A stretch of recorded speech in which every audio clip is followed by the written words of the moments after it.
सबसे पहले आप सभी को राधे राधे, जय श्री कृष्ण। आप सभी का स्वागत है मेरे चैनल काव्या कजरी पर। ओम गणेशाय नमो नमः। बुधवार का दिन भगवान गणेश जी की पूजा के लिए बहुत खास माना जाता है।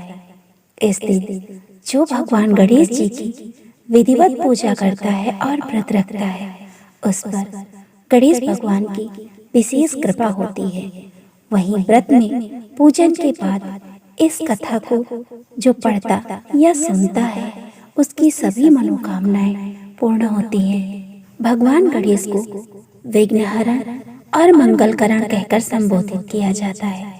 ज्योतिष शास्त्र में मान्यता है कि अगर बुधवार के दिन यदि गणेश जी की विधिवत पूजा की जाए और व्रत रखा जाए तो जीवन के सभी कष्ट दूर होते हैं। साथ ही व्यक्ति को सुख समृद्धि, बुद्धि, ज्ञान, व्यापार, सुख और शुभता का आशीर्वाद मिलता है।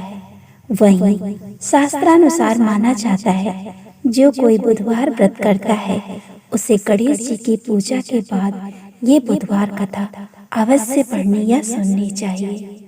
पौराणिक कथा के अनुसार प्राचीन समय में एक साहूकार की नई नई शादी हुई थी।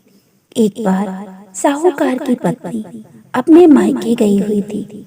नए नए विवाह की उमंग और अकेलापन महसूस होने के कारण साहूकार उत्साहित होकर अपनी पत्नी को लेने के लिए अपने ससुराल जा पहुंचा। वहां जाने पर उसकी बड़ी खातिरदारी की गई, लेकिन एक मुश्किल ये थी कि साहूकार अपने ससुराल पत्नी से ठीक से बात नहीं कर पा रहा था। तब अगले दिन साहूकार ने ससुराल में सबसे ये बोल दिया कि आप लोग विदाई की तैयारी कर लीजिए, हमें अभी जाना होगा। उस दिन बुधवार था। साहूकार के सास ससुर ने उसे मनाने का बड़ा प्रयत्न किया कि आज बुधवार का दिन है बेटा, इस दिन बेटी की विदाई नहीं की जाती है। वहीं किसी शुभ काम के लिए जाना भी बुधवार को शुभ नहीं माना जाता है। परंतु साहूकार ने किसी की एक ना सुनी और कहा कि मैं इन सब बातों में यकीन नहीं करता, आप लोग हमें विदा कर दीजिए। साहूकार की जिद के आगे उसके सास ससुर की नहीं चली। तब मन मारकर उन्हें बेटी और दामाद को विदा करने की तैयारी करनी पड़ी। अब विदा होकर जब साहूकार अपनी पत्नी के साथ अपने घर जा रहा था तो रास्ते में उसकी पत्नी को प्यास लगी। साहूकार जब पत्नी के लिए पानी लेकर लौटता है, इस बात से हैरान हो जाता है कि उसकी ही शक्ल का कोई दूसरा आदमी उसकी पत्नी के साथ गाड़ी में बैठा हुआ था। इसके बाद साहूकार की पत्नी भी अपने पति जैसे दो दो लोगों को देखकर हैरान हो गई। उसे समझ में नहीं आ रहा था कि उसका असली पति कौन सा है। तब जैसे ही साहूकार ने गाड़ी में अपनी पत्नी के पास बैठे व्यक्ति से पूछा, तुम कौन हो?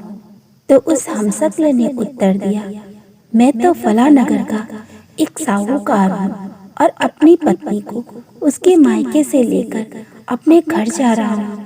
लेकिन तुम कौन हो जो मेरा वेश रखकर यहाँ आए हो? उन दोनों के बीच ये बहस धीरे धीरे करते झगड़े में बदल गई। झगड़ा बढ़ने पर वहां के सिपाही उधर आ पहुंचे और दोनों साहूकारों को पकड़ लिया। अब सिपाही भी असमंजस में पड़ गए कि दोनों की शक्ल एक जैसी कैसे हो सकती है। तब सिपाही ने साहूकार की पत्नी से पूछा, तुम बताओ तुम्हारा असली पति कौन सा है? साहूकार की पत्नी खुद बड़ी दुविधा में थी। इस परेशानी से बचने के लिए साहूकार ने हाथ जोड़कर भगवान से विनती करना शुरू कर दी, हे भगवान, ये कैसी माया है? तभी आकाशवाणी हुई, मूर्ख आदमी, ये तेरी ही गलती का नतीजा है। तूने कुछ देर पहले ही अपने सास ससुर की बात ना मानकर उनका ही नहीं बल्कि बुद्धदेव का निरादर किया है। बुधवार के दिन गमन करने की मनाही है और तू अपनी जिद के कारण अपनी पत्नी को लेकर चल पड़ा। इसी कारण स्वयं बुद्ध देव ने तुझे सबक सिखाने के लिए तुम्हारे जैसा वेश धारण किया है। ये सुनकर साहूकार को अपनी गलती का एहसास हुआ। साहूकार को अपनी गलती का एहसास हुआ और उसने भगवान से माफी मांगी। साथ ही साहूकार ने नियम पूर्वक बुधवार को व्रत करने का संकल्प भी लिया। इसके बाद साहूकार के वेश में खड़े हुए बुद्धदेव वहां से अंतर्ध्यान हुए। फिर साहूकार अपनी पत्नी को लेकर घर चला गया। तत्पश्चात वह साहूकार और उसकी पत्नी दोनों विधिवत बुधवार की व्रत करने लगे। शास्त्रों के अनुसार मान्यता है कि जो भी व्यक्ति इस कथा को पढ़ता है या सुनता है उसके जीवन में सुख समृद्धि आती है। वहीं इस कथा को पढ़ने या सुनने से व्यक्ति के बुधवार को यात्रा करने का दोष भी समाप्त हो जाता है। अगर आपको ये कथाएं पसंद आ रही हैं, ऐसे ही और वीडियो देखने के लिए मेरे चैनल को सब्सक्राइब करें, वीडियो को लाइक करें और ज़्यादा से ज़्यादा शेयर करें। राधे राधे, जय श्री कृष्ण।